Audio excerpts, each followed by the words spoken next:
Bonjour à tous, je suis Franck Marchex, fondateur de Confidence de Coach et aujourd'hui pour cette nouvelle vidéo, nous sommes avec Christophe Godefriot, un ami qui pratique la PNL, s'est formé depuis longtemps à la PNL. Bonjour Christophe. Salut Franck.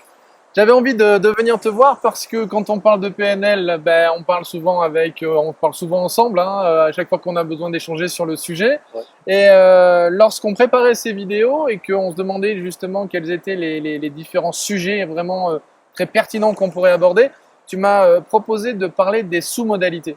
Les submodalités en anglais, Oui. sous-modalités. C'est vraiment quelque chose qui pour moi est au cœur de la PNL. Alors, au cœur je dirais peut-être de toute la structure PNL. Pourquoi? Parce que les sous-modalités s'intéressent directement à la manière dont nous encodons l'expérience dans notre cerveau. Et donc on sait que chaque expérience que nous vivons, on va l'enregistrer dans notre boîte noire et on va l'enregistrer d'une certaine manière. Alors en fonction qu'elle nous soit agréable ou non, en fonction qu'elle nous soit proche ou pas, en fonction d'un tas de paramètres différents, on va encoder cette expérience. Et donc cet encodage, il va évidemment comprendre des sons. C'est un peu comme un film. C'est un peu comme si j'étais moi un réalisateur et que dans ma tête, eh bien, je me fais un film. Donc j'encode des images, j'encode des sons et j'encode. Alors ça c'est magique parce qu'au cinéma on ne sait pas le faire, mais avec les sous-modalités on peut le faire. J'encode des perceptions, des ressentis. L'expérience du corps, en fait. L'expérience du corps, tout à fait, oui.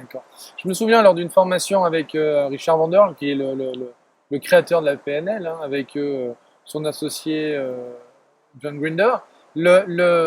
Lors de cette formation, Bandler a passé plus de 3 jours à nous expliquer les sous-modalités, alors que dans la plupart des formations de PNL, on y passe quoi? Une demi-journée, une journée à tout casser? Alors comment ça se fait? Comment est-ce que tu peux expliquer cette différence? Alors, il y a plusieurs manières de l'expliquer.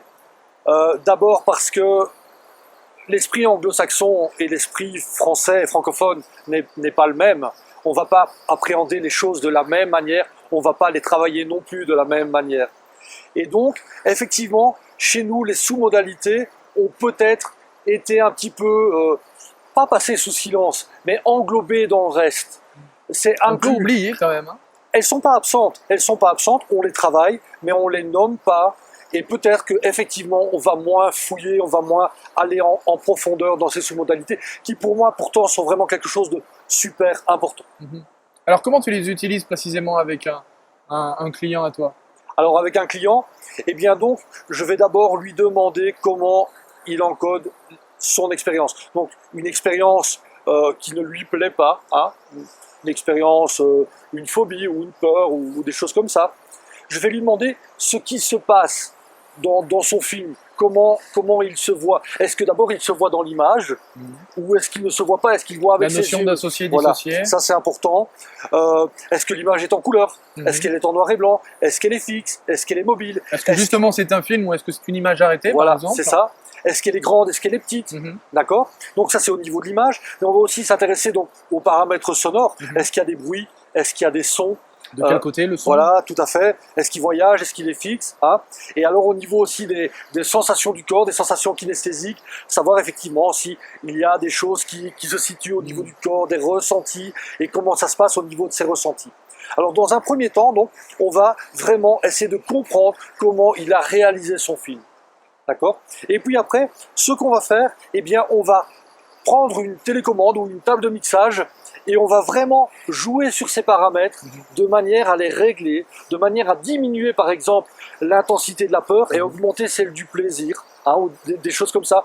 Donc par exemple, si l'image prend toute la place, eh bien on va la rendre toute petite. En l'occurrence, pour donc un traumatisme ou quelque chose de problématique, si ça prend toute la place, c'est là où on va le diminuer pour tenter de diminuer le ressenti. Alors là, je prends l'exemple de l'image, mais évidemment, chacun, je dirais, a un petit peu son mode de perception préféré et des sous-modalités préférées. Ça veut dire qu'il y a des gens qui vont effectivement plus avoir envie de travailler sur l'image, il y a des gens qui vont plus avoir envie ou besoin de travailler sur le son, et il y en a qui vont plus avoir envie ou besoin de travailler sur le corps.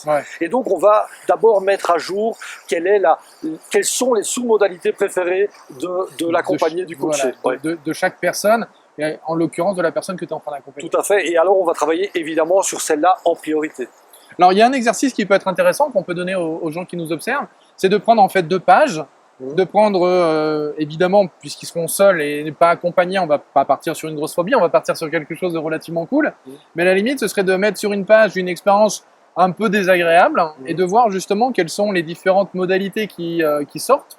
Est-ce que l'image est grande? Est-ce que je suis en 3 dimensions? Est-ce que je suis dedans? Est-ce que je m'observe de l'extérieur, etc. Ouais. Et on pourra justement peut-être leur laisser sous la vidéo, leur laisser peut-être un document pour les aider à faire ce genre de choses. Hein. C'est quelque chose dont on avait déjà parlé et tu m'en avais parlé puisque tu avais préparé déjà ce genre de choses pour tes clients. Tout à fait. On leur mettra sous la vidéo pour qu'ils s'entraînent. Et donc sur une première page, l'aspect, l'expérience un peu compliquée, et sur l'autre page, une expérience plutôt sympa et de voir justement comment est-ce que les deux expériences sont encodées en fait de manière différente. C'est bien ça. Voilà, tout à fait. Et puis après, jouer avec les paramètres, c'est-à-dire passer les paramètres de l'expérience positive sur l'expérience plus difficile et voir ce que ça modifie effectivement et comment on peut jouer avec l'expérience et la neutraliser. C'est vraiment magique. Pour les plus rock'n'roll, ce serait de passer l'expérience positive vers l'expérience négative. Oui, par exemple. Et voir. Mais en même temps, je rigole parce que il y a quand même, pour ceux qui connaissent évidemment Milton Erickson, hein, le grand psychiatre américain qui a remis l'hypnose au goût du jour par rapport à la thérapie et à l'accompagnement personnel, qui était un grand expérimentateur, parce qu'il se donnait des mal de crâne pour voir comment il allait réagir le lendemain et savoir comment est-ce qu'il allait se les enlever. Donc pour les plus rock'n'roll, si vous voulez vous amuser avec des choses comme ça, faites-le. Mais bon, très cool quand même. Hein. J'en suis pas encore là, Je sais pas cool ce genre de choses. Ouais. Merci Christophe. Je t'en prie Franck. Merci beaucoup. Je vous encourage à en savoir plus sur mon ami Christophe, que je suis très content de visiter aujourd'hui. Donc son site internet www.canal-réussite.com, un joli blog sur la PNL et sur tous les outils de la PNL. Merci encore. Merci. À bientôt. À bientôt. Au revoir. Au revoir. À bientôt.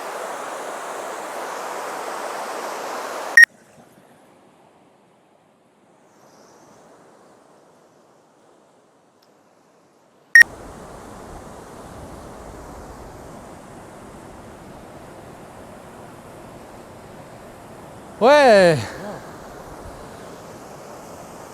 Bonjour. Alors, on est parti? On est parti. Et si cette vidéo vous a plu, vous pouvez simplement vous inscrire sur la chaîne Confidence de Coach et la partager avec tous vos amis. Bien évidemment, pensez à nous laisser un commentaire juste au-dessous de cette vidéo afin que je puisse répondre à chacune de vos questions. Et si vous voulez voir toutes les vidéos dès qu'elles sortent, le plus simple, c'est de nous laisser vos coordonnées sur le site internet, sur notre formulaire d'inscription. Alors au revoir et à bientôt.